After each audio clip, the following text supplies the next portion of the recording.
अस्सलामु अलैकुम खुश आमदीद तुम सारे करान मेनिस नईस वीडियोस मज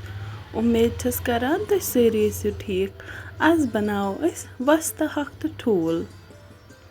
तो अमिच रेसिपी स्टार्ट करने ब्रो अगर तुम मेन चैनल पे नई छो चैनल कर सब्सक्राइब वीडियो कर लाइक शेयर बे दीजो पन फीडबैक तो ज़रूरी यह वस्ता हक निमुत यह साफ पे छिलित थोमुत सारी खुद गोड़ नो अकिस कढ़ाई मज तेल ये गरम गस करो अत मज वस्ता हक ऐड आराम आराम सान अत मज ऐड करुन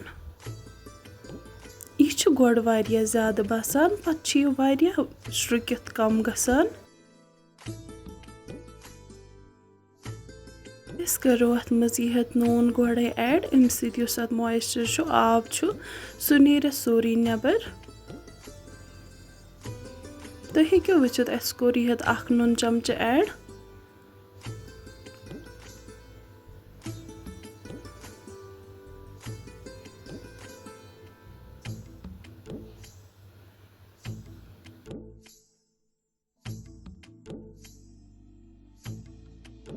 कैंचस टाइमस थवन इथे कट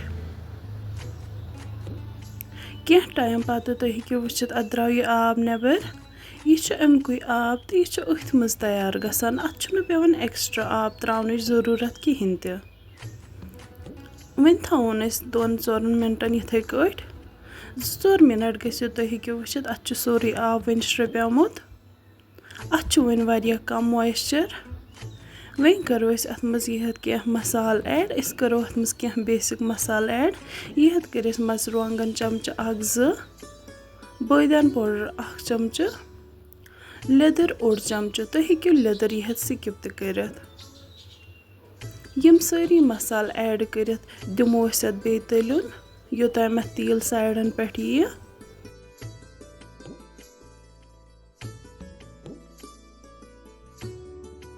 तुम हेको वुचित अत वन तेल साइडन पे वन बनो अत मज बाग थोड़ा जगह अहत करो 1-2 ठूल अत मज डायरेक्टली ऐड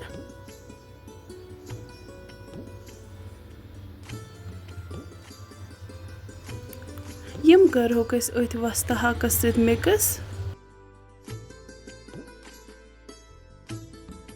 यमो ठूलो सत अत मज वारिया ज़्यादा गसान तुम हेको वुचित अस कोर मिक्स असल पट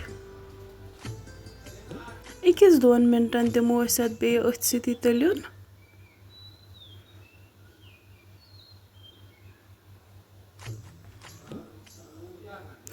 1-2 मिनट गो तुम हेको वुचित यह वन बिल्कुल तैयार